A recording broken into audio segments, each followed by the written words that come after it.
Hey, it's Keith. Oh, hi. Howdy. I know I'm a day early. Are you busy? I'm watching a thing on TV, but I can... Yeah, because well, obviously this isn't particularly important or anything, but yeah, I think I'm going to be busy tomorrow, so I thought I'd give you a ring and see if you were around today.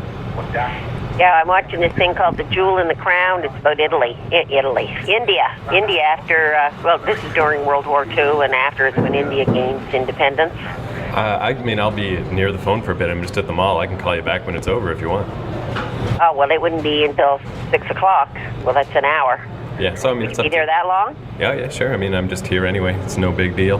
Okay, call me at quarter two, because this is MPBN, so. Oh, so there's extra time. Yeah, all right. Sounds good. I'll call you back. Okay, all right. Bye. Bye.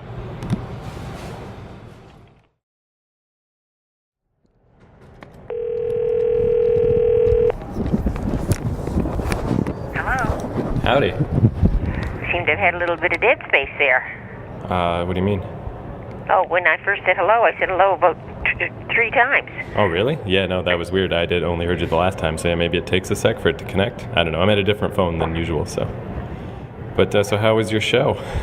It's a show, it's a serial. I started watching that about 15 years ago, and I never saw the whole thing. So it's running again. So I thought, you know what? I must try to see if I can catch it.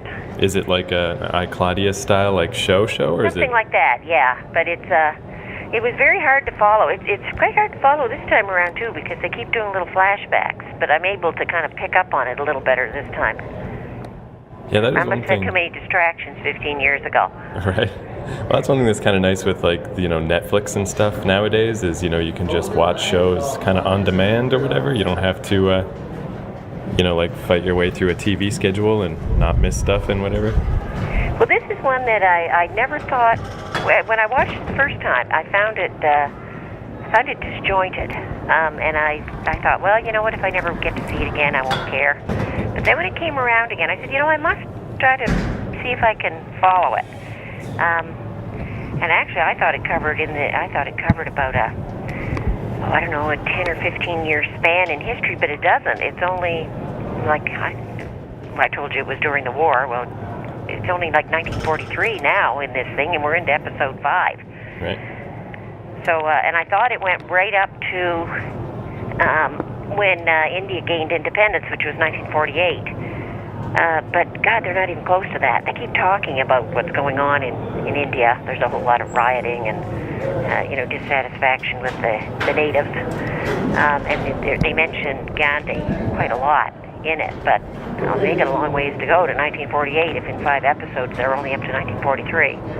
Man, And it started in 1942, so really in that time frame, we really only covered a year. But I thought, God, I was expecting I expected it to be in the early 1950s by now. I just read a thing about Gandhi the other day, and I'm having a little bit of a hard time hearing myself through my own little thing. Here we go.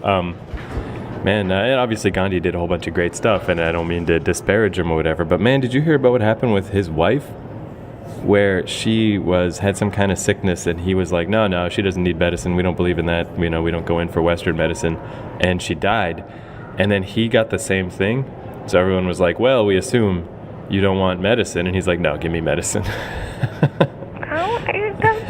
hadn't seen that because I don't think it's not well reported, but Yeah, well, the movie Gandhi, I don't remember that being in the movie. Yeah, well, I think that had been Kingsley in it, Kingsley or... Sure, yeah, I saw it in school, but I think, history's obviously always just written by, with a slant. So, I don't think they wanted to mar their movie about Gandhi with that, but that is what happened. It's not like he's necessarily so terrible, really. It is his weird beliefs and stuff. It's just funny that, he wasn't willing to take the same bullet, I'll have to kind of look into that, see if that's what happened, because that was the whole time when they were trying to really promote their own, well, as all of these places do, like their own culture, and they were so Britanized, and that's what this show is all about, like all this snotty classism and things, where the British were still running India, and they had their own caste system themselves, where they put their own people down. God, the way that the Brits treated them was just, they're just not up to, top draw, all that crap. In some ways, too, So it's really more of a study of that and the breakdown of British relationships in India, which eventually would have led to independence in 1948. it's kind of nice. They have characters, all these people that are, that you follow their lives. That's something I wonder too about, like these portrayals of people in history and how accurate they really are. Because we always have so much distance between stuff. So, did you ever see that movie, The Social Network? It's about the guy. I might have seen it and just don't recognize it by name. It's about the guy who made Facebook. So it's like an extremely recent thing like that. Like it's a biography. I haven't seen that, but I have seen the ads for that. It was surprisingly good because it sounds so boring, right? Like some nerd who made Facebook. But what's interesting about it is it's one of those types of things, right? Like it's a biopic about a guy who had this big historical influence, except it's only being made a few years after the fact. But already, like the reason why it's such a good movie is that the facts are correct, but it's still just like totally overblown and made into a movie. And apparently the guy, his name is Mark Zuckerberg, when he saw it, he just laughed and laughed. He's like, this is ridiculous. Like, technically, this is my life, but, this is a movie. This is not at all what it was really like. And I assume it's like that for everyone in history, Like I suspect so. And of course, they have to dramatize all this stuff. Yeah. And they oftentimes will take things that were attributed to other people and attribute it to the famous person, to give it a little more meat, a little more substance. Because most people's lives on a day-to-day basis are not that exciting. No. And it's almost not so bad. I mean, it's obviously like a shame that Gandhi's wife died because she didn't get medicine. But in a way, it's not so bad to hear those sides of the story that no one ever tells you, because it does humanize people. It at least makes them more like a real person. Like on a way smaller scale than Gandhi. But I saw a thing about Terry Fox a couple years ago. And he was kind of a dick, he was kind of miserable. He's like, man, I'm trying to run across Canada and I'm going to die soon. And like, why should I be happy all the time? And it kind of made me like him a little better, actually. But when you think about it, yeah, that's how most people would react. Of course, he was a young man. He was, like, what, 21, 22? Yeah. And he'd been hit with the double friggin' whammy. He'd had cancer as a kid and he'd gotten over it. And then it came back again. I mean, he could have just sat around in a bed and whined all the time, but instead he decided to go out and increase awareness of cancer. I mean, that's a pretty big friggin' thing. Well, who'd expect the poor guy to have a smile on his face, especially when you're running on one leg and you're, running like 12, 15 hours a day, like. Yeah, apparently too. It was really miserable. Like his leg would bleed a lot, where his prosthesis was attached, and apparently just, I guess, because of a combination of not a lot of media attention and the language barrier, most of Quebec was just a wasteland. Like there was no media attention, there was no one waiting for him, there was no one caring. It wasn't until he got to Ontario. So that whole stretch of running across Quebec was just like, why am I even doing this? Yeah, you can expect the guy to be a little down in the mouth about it. Yeah, like if he weren't, it would almost be weirder. I'd be like, well, who is this angel of a man? Yeah, he was really upbeat all the time. He'd be saying, what's the matter with him? Yeah. Is he not living in the real world? Does he not know what the end result of this is going to be? Yeah, so, I mean, yeah, it's interesting to hear those multiple little sides to things. And back to the Gandhi thing, it might have been, again, I'm not familiar with that story, but it could have been, at the time she would have died, if he had real strong beliefs about how her treatment should be and that it shouldn't be at the hands of the Brits and the guys that were in the power control of India at the time. Yet when he later is in that position, he was a big name. And I suppose he would be getting all this pressure from all these supporters on his end who were saying, geez, if you die, right, then who takes over? Who takes charge of all this? See, it would be a whole different thing for him than it would have been for her. As a woman in India, she would have been a second-class citizen, whether he felt that way or not. He may have felt that traditional Indian methods were the way for her cure. Yeah, I'm sure he did. Like that. Her alive. Whereas a few years later, when he's the front runner there, he's the man, he would be getting all this pressure from his supporters saying, you know what, if you die, then where are we? And where is Indian independence? So it would be a whole different perspective. And he might say, well, whatever. Sure, let's go for it. I guess, yeah, that's the thing, too, with holistic medicine is it's great till it doesn't work. I mean, until the day that someone dies, you have no reason to believe it's not working, Well, true enough. Yeah, he may have thought that she would survive. Yeah, and maybe, I really don't know his side that much of his thought process, but yeah, it's not the same as a hunger strike. If you just die because you got sick, it's not, what does that even accomplish? Yeah, so I don't know a ton about him. I literally read a comic book about him. But, I figure a comic book is better than nothing. It's a start. It's because that's what I kind of like about stuff like that is, I'm just not going to pick up a 600-page book about Gandhi. It's never going to happen. But a 200-page comic that I can read in an afternoon, it obviously skims the surface, but at least I read it. At least I know something. Yeah, and it's the same with that movie, which was extremely well done. Although ironically, the head character was played by a British actor. Yeah. Ben Kingsley. It's Here funny. he is playing the part of an Indian who was just downcast. Well, the whole race was downcast. It's the same throughout history, wherever you are, whether you're in the southern states and you're black people living on a plantation where you need to be kind of kept down because they need you to support the hierarchy that's in there. It's up in that way forever.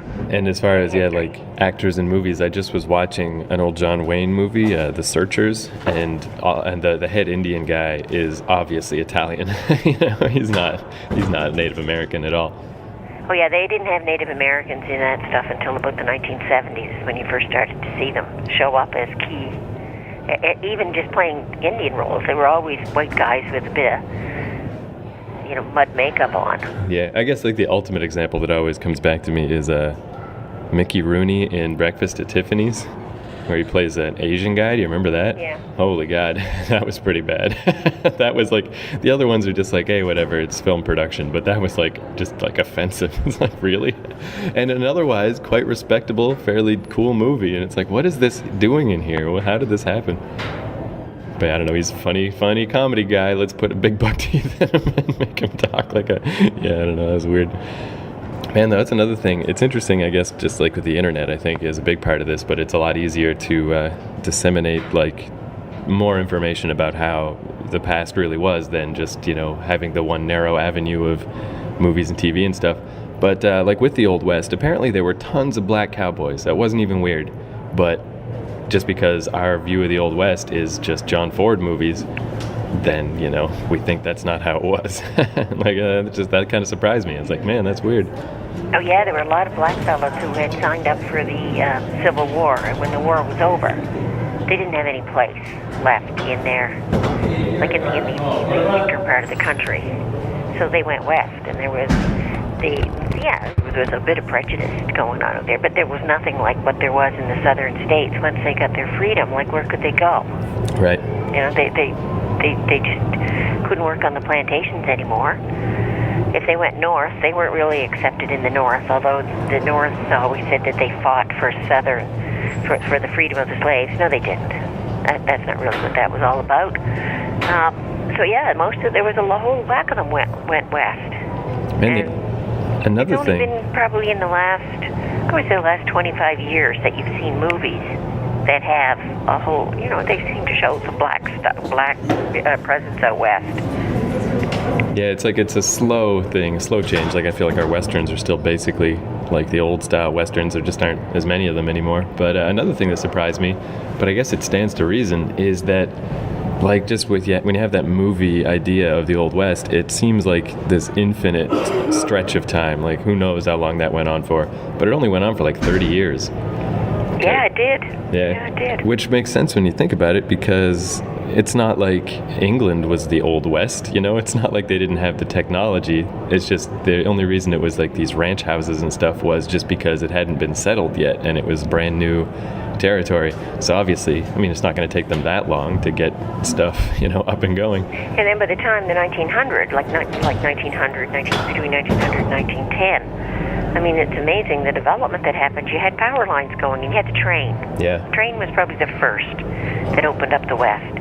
And within 15, 20 years after that, there were power lines extending out into the West. And then you had the automobile by 1910. Yeah, that was actually, that's one thing that's neat too, is kind of learning stuff just even from entertainment, is there's this video game called Red Dead Redemption that takes place in 1910 on the West Coast, so it's like the tail end of cowboys, and there are some cars and stuff. And then if you go watch that show Boardwalk Empire on HBO, it's 1920 on the East Coast. And it's, like Atlantic City. So taking the West Coast from 1910 versus the East Coast 10 years later, it's like two different worlds. Like one of them is the Old West and the other one is basically modern. And it's like, man, that's cool. That's crazy. And I never really realized that till I played this video game and watched this TV show, and it was like, wow, that's only 10 years apart. That's so crazy. Well, you consider by 1915, skyscrapers were going up in New York. Right. And by 1920, I think the Empire State Building was there by that time, and any number of other developments that had happened. I just watched it's a movie, an old black and white movie called The Naked Jungle, and it was made in New York in 1933. And it's basically it's solving a murder thing, but they actually film it on the streets of New York and they narrate it like right. They come in. There's an airplane actually takes an aerial shot of New York in 1933, and if you think about that, as the plane is coming in, you can see all these docks that are along the waterfront, skyscrapers galore. I mean, and that's 1933, so then you're talking only another 10 years beyond what you're talking about. Yeah, I was always... And yet New York was basically, Staten Island was developed as to well, not, I mean, obviously it's 10 times or 100, probably 100 times bigger now. But in 1933, the basis for it, with these big skyscrapers downtown and all that was there. The infrastructure was created. Yeah, it's surprising in some ways how little things have changed, where one of those Ayn Rand books, The Fountainhead, it takes place in the 20s, but as you're reading it, I would just forget until somebody goes into a diner and, gets a whole breakfast and a coffee for 10 cents, and I'm like, oh yeah, right, this isn't now. But other than that, everyone's just driving around and going to movies and hanging out in their house, it's just normal like it is now. I guess it's getting... And that's what a lot of this movie from 1933 is like. I mean, there's cop cars driving around. There's one scene where you do see a cart and a horse, and the man is delivering milk. But other than that, everything else is done by a vehicle. And I mean, didn't the Hardings have milk bottle delivery? I mean, it wasn't a cart and a horse, but they still had milkman action. Yeah, they had milk delivered to the door. Yeah, one thing too that's funny, I guess the main thing that's changing now is computers, and it's kind of funny even to see how that was what's the word? They kind of saw it coming a little, where there's this movie from 1995 called Event Horizon, and I guess there's a couple, Demolition Man and Star Trek Deep Space Nine. They walk around with these little tablets that they're looking at, except back then you had to blue screen in some stuff or whatever, fake that it worked. But that they were right. Everybody walks around with a little tablet now, touching it and doing stuff. And I'm like, wow, that's so weird that used to be a special effect, just imagining the beautiful, magical future. And now here we are 20 years later. Well, if you go back to the original Star Trek movies done in the late 1960s, it's amazing when you look at those. Right. How much this is but people today walk with their little phone and they're Skyping and all that stuff. That's not all that much different than the little handheld transistor things that they carried around. And yet that was 50 years ago. That is one thing I love too, though, is the different versions of the future. The 70s future from Logan's Run is all colorful and flowing robes and stuff, and then the 80s future from Blade Runner is this super horrifying, oppressive future, and then I guess late 80s, early 90s, Star Trek: The Next Generation future is a flying office building. I just love that they all had a different idea of what the future was going to be like. And I suppose you can only have so much of the down depression stuff. You got to come around. The pendulum's got to swing back and forth every once in a while. Yeah, like what did that mean? That's weird now that I think about it, because the 80s is like, go 80s, prosperity, everyone has shoulder pads, fucking businesses and capitalism. But man, their vision of the future has never been more bleak. Like they had the bleakest vision. Like that's really weird. I don't know. That's interesting. I wonder what that means. Maybe that meant that their time, the 80s, was the time. Right. Yeah, That was it. That was the hype. It's never going to get better than this. It's all going straight to hell. I guess, though, that makes sense because even like Blade Runner, it really reminded me a lot of Vancouver. And I guess LA is like this too, where it is like this big mixing pot. And it's like, it's all just the world coming together. So I guess if you're America in the 80s, that's not a pleasant idea. Like you think that by integrating with the rest of the world, it's just going to bring you down. So maybe that's what they thought. Speaking of the west coast of Canada, I was speaking to Caroline, my sister Caroline, the other day. She now lives in Port Hardy. Where's that? It's the northern tip of Vancouver Island. Right. Well, they got flowers on their front lawn right now. Son of a bitch. Yeah. She said it was 11 above. Fuck, are you and kidding? they've had just rain, which is understandable. I mean, if you're in Vancouver, that's what you'd have now. Right. Man, And in Victoria, you would too. But they're on the northern tip, so they're a little bit up there. Man, that is gross, though, because, I don't know how the weather's been there. I assume not great, but it has been a nightmare here. Oh, it's terrible here today. We've just had our great big blizzard, and the wind is blowing out there, and the driveways are all filled in, and you're walking along on the sidewalk. It's up to your shoulders, the snow hills. Yeah, I guess here it's not that bad. Our snow banks are probably up to 2 feet, 2.5 now. But it's just so cold. Like yesterday, that's why I'm at the mall today, is because I got Brad's transit pass again. And but just to walk from Joel's house to Brad's house, it's like a 20-minute walk, and I felt like I was gonna die. It was so cold. Like I had to stop in places. And then when I finally got back home, there's one of those LCD screens that tells you the temperature. And like on a bad day, it's minus 16, minus 17. It was minus 24 yesterday. Ooh, Like nice. it's the worst day I can remember in Toronto. I'm sure there's been a worse one since I've been here, but it's the worst one I can think of. Like so horrifying. Like just felt like my nose was gonna freeze off. Well, it's been cold here. It's just, but it's more the amount of snow that we're getting. Like, we got off pretty easy first part of the year, and everybody was saying, oh yeah, it's going to be one of those winters that it's not too bad. Well, damn it, it's just been coming and coming and coming and coming and coming. It's just as bad as last year when it was spread out, though, from November to the end. We're just getting it all in January and February. Right. It's sickening. Yeah, I mean, things are a little rough in Toronto, but I gotta say, I really don't miss those crazy, extreme East Coast winters. They were bad. That's one thing I didn't know about. I've been hanging out with a guy from Halifax a lot lately. We do a wrestling podcast. And I didn't realize this, but that Halifax is not as bad because of the ocean. But I guess that makes sense. Like, Yeah, it melts down quite a bit, although they've been getting it pretty hard this winter because just about every storm that's come up from the States has shifted off. Like we've gotten a bit of it, but most of it goes to the south, and St. John has gotten it quite badly, and Halifax has gotten it quite bad. I wonder who... But it usually doesn't stay as long. You should have heard St. John whining, and my God, they're whining terribly this year. Oh, yeah. They actually even declared a state of emergency. Damn. Because they couldn't get the snow removed fast enough. And you see pictures of it on TV, and it doesn't look like any more than we've got. But they obviously don't get it as bad because we have a no parking ban that goes from midnight to 7. We've always had it. They've never had it. Oh, so they of course, can't the snow comes in, plow? they can't clear the streets because their cars are parked there. Well, this year they put in the parking ban. They said, oh my God, put in a parking ban. Like, whoa. Well, whatever. We do it all the time here. Yeah, it is amazing how much of it is just relative, right? Like you just get used to it. I wonder who has it the worst, though, because it seems like, all the people I hang out with here, they're kind of from all about Canada. But it seems like me and Joel have the worst stories, and he's from Alberta. So I guess it's like either the Maritimes or the Plains seem like the worst parts.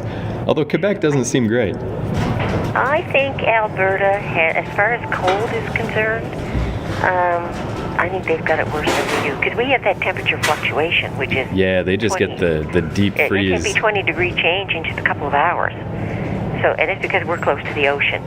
They don't, though. I went out to visit my brother Bill a few times there. And the last time we rode, it was the 1st of November. And my God, it was cold. Like, you just step out in his yard and your fingers would start getting that numb feeling. Right. And then he'd be roaming around, and he and his crew out there in lightweight jackets. And we'd say, geez, like, we're freezing out here. And no, like it's 35 below out there, but, it's a dry temperature. But when it sets in, it stays there. I found it a much more bitter cold than here. Did I ever tell you the story? That damp cold goes right to your bones. Yeah, we have that wetness. Yeah, that's really bad. Did I ever tell you this? If you put on enough clothes, you'll be warm enough, as long as you don't get wet.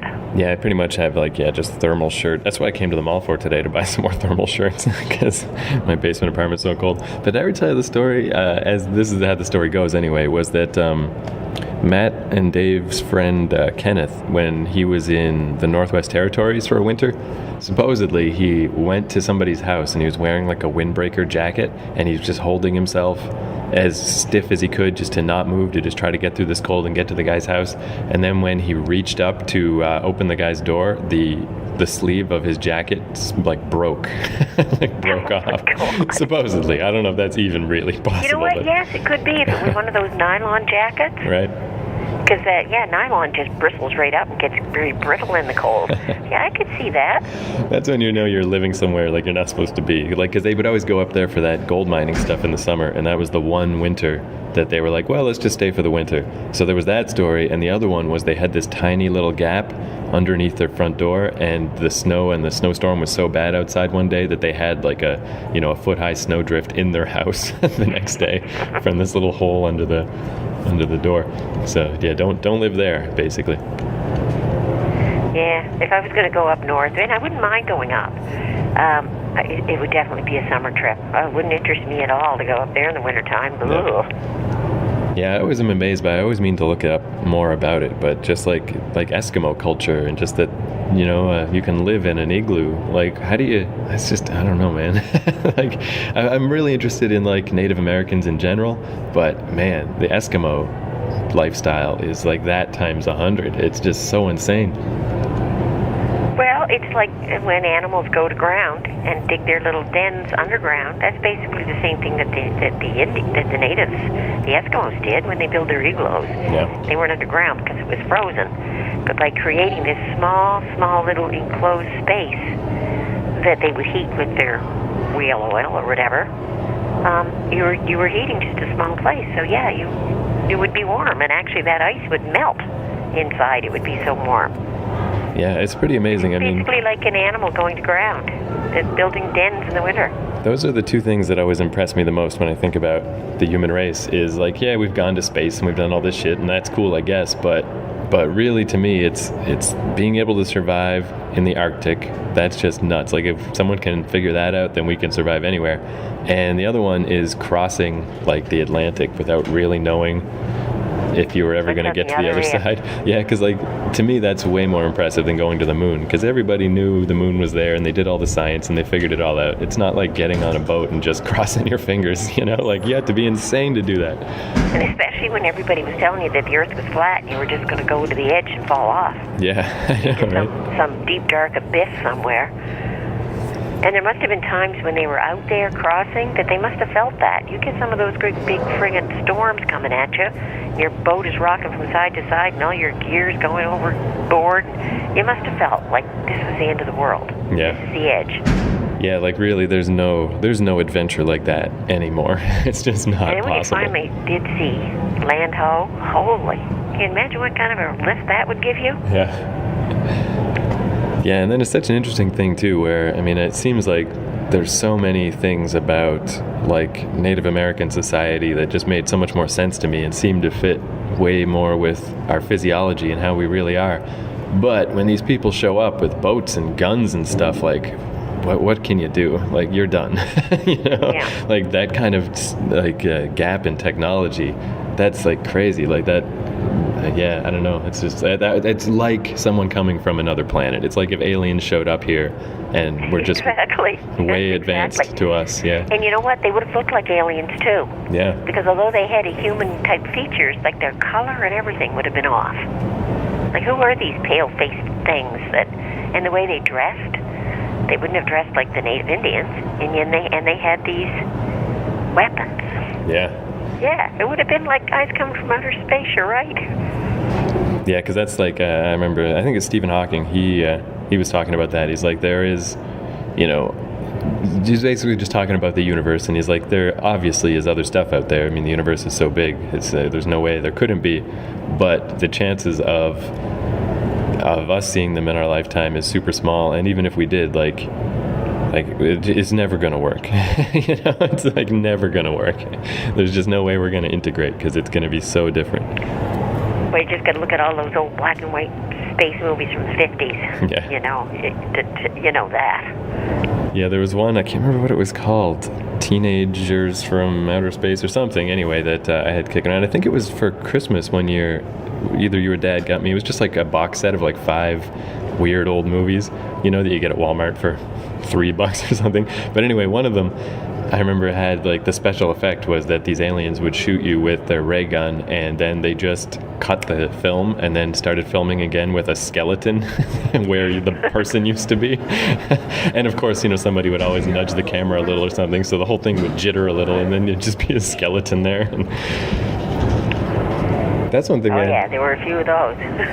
The 50s especially were very big on just the space footage, more so than the special effects. Whereas by the time you got into the 1960s and the 1970s, especially the 70s, special effects started overpowering the basic message of these aliens, and could we integrate with them, or could we accept that there were beings from another source? And so the 50s was more the message as opposed to what these creatures looked like, because some of them were pretty bad. Right. It's a shame too, like that is all kind of a lost art now. Like it's just not financially feasible anymore to do practical special effects, and it's too bad because I just like that stuff a lot better. I mean, computers sometimes is cool, but it doesn't seem impressive to me because you just write it on a piece of paper and then they can make it. There's nothing they can't make, where they had to figure it all out back then, and that was just cool. Oh yeah, I'm much more impressed when I watch something like let's say King Kong, the original King Kong, for example. Right. When that was all physically man-made, everything. The big hand, and then the big creature himself. When he climbs the Empire State Building, they had to make a fake scenery of New York and have him going up the side of the building. Whereas now, people say, well, the new King Kong, it's so wonderful. Well, yeah, but it's all computer generated. So to me, it's not nearly as impressive as the actual man-made structures. The same thing with Titanic. The new Titanic is great scenes in it. But when you configure that the one that was made in 1957, they actually had to build the friggin' ship. Man, did I ever tell you this thing happened? This was a year and a half, 2 years ago. Man, I mean, again, this is a thing that I guess isn't so surprising, but it really was shocking at the time. Titanic was on TV or something, and that always, whenever a movie's on TV, it just gets people on Twitter talking about it, because Twitter is just like tiny little messages. Yeah, it was on all day yesterday. Really? 3 times over. Well, there were, some journalist figured out that, like, if you searched Titanic that day to see what people were talking about, there were tons of people born, since the year 2000 that didn't realize it was based on a real story. They were like, what? The Titanic was a real ship? Are you kidding? That really happened? Really? They thought it was a movie. They didn't know it was a historical event. And, isn't that insane? Yeah, it is. But yeah, I mean, I guess, like, if no one tells you and all you know is that movie, I guess, right? How would you know? And especially when something like yesterday, it was Valentine's Day, and that was why it was on 3 times, like one right after the other, right, on some channel, I forget now. But yeah, probably TBS. They always do that. So I suppose, yes, if you know it as the greatest love story of all time, you don't know it as a tragic ship sinking, where just because they didn't have enough life jackets, and a bunch of other things too. Yeah, I guess. And I guess, that's the guy. He made Terminator, he made Aliens, he made Avatar. Like, why would you think this one's any different? It's just some other movie that he made. But and you got the 2 beautiful people, the 2 young lovers. You think that's the main story. Like, Yeah. Okay.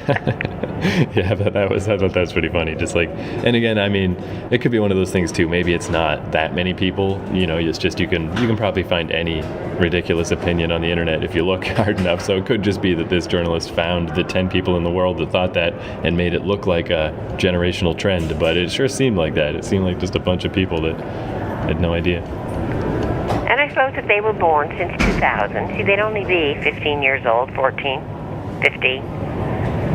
They'd be kind of, yeah, but still. Yeah, I mean, to be fair, it happened when it happened, 1912, though. I mean, it is a long time ago. Because when the movie first starts, you think you'd get the idea that it really was the real thing, because they show that little, I forget the name of the little robotic thing that went down under and discovered the ship. Yeah, exactly. They have all that at the beginning of it.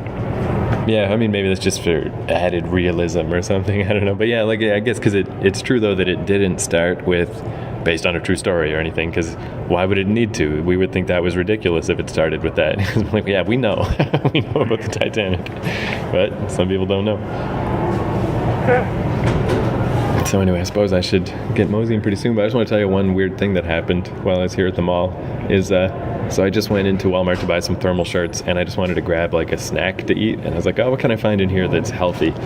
And I found in like the supermarket section, it's just like just pre-cooked chicken, like for to put in a salad or something, but it is pre-cooked and ready to eat or whatever, but it's in that like a styrofoam thing with plastic wrap over it, like if you buy a steak or like you buy raw meat. So I bought this thing and I took it to the food court, and it's pretty packed here today because tomorrow's Family Day in Ontario. It's a holiday, so everyone's at the mall today. And I'm eating this thing, just opened up the plastic wrap and just started eating it. And I noticed like a lot of people seem to be looking at me. And I'm usually not like paranoid about that, but I was like, a lot of people are looking at me right now. This is weird. What's going on? And then I figured out it's because it looks like I'm just eating raw meat. It looks like I just bought one of these things and took it to the food court and just started eating it. So that was kind of weird. They were right to look, because that probably looked pretty weird. But yeah, the reason I am going to be busy tomorrow, it's kind of cool. It's is there any, I always ask this, but is there an equivalent holiday in New Brunswick to Family Day? No, they've been talking for years about getting one, but they don't. You know what? And I hope they don't bother. We've got enough. People can't have a little bit of time with their family on the friggin' weekend. I don't think they need another day. Especially Family Day. Like, it always seems like a joke to me. I guess it's just Ontario and Alberta, I guess. Pretty few places have it, actually. Yeah. I think the majority of the provinces may already have it, but we don't. And it really reminds me of, there was a joke in The Simpsons once where it was some executives trying to come up with a new holiday to sell more greeting cards, and the executive is like, call it something like Love Day, but not so lame, and then they just call it Love Day. And really, Family Day is the closest to Love Day I've ever heard. Well, I'm glad you mentioned to me that was on, because I'd forgotten all about Family Day in Ontario. Yeah, and they take it serious. We do so many property closings, we get our mortgage money out of there, out of Toronto. That means everything's going to be shut down in Toronto tomorrow. We don't get anything. So thank you for reminding me that when I'm cursing and swearing because I can't get in touch with anybody in Ontario, and I think that they're having a computer shut down, it won't be. It will be that they've got Family Day. It's funny, too. Like, I think because people just have guilt about not spending enough time with their families, like, they take it so serious. Like, everything is closed. There is nothing that stays open except, maybe 7-Eleven or something. It's crazy. But yeah, speaking of that, we started doing this thing, and like Joel can't hang out because he has a family, and we're like, you better hang out with your family. It is Family Day. But the rest of us don't have any families. So we did this thing. I don't think I told you about this, but it turned out to be super fun. We used to do that podcast, Vinyl Countdown, like when you and Dad were visiting and you guys were on, like where we just hung out and blabbed. So we stopped doing that, but we kind of got it back off the ground, but with this dumb idea where we pick a movie and then we watch that same movie all day. Like, we just watch it like 3 times in one day, and then we review it after each viewing.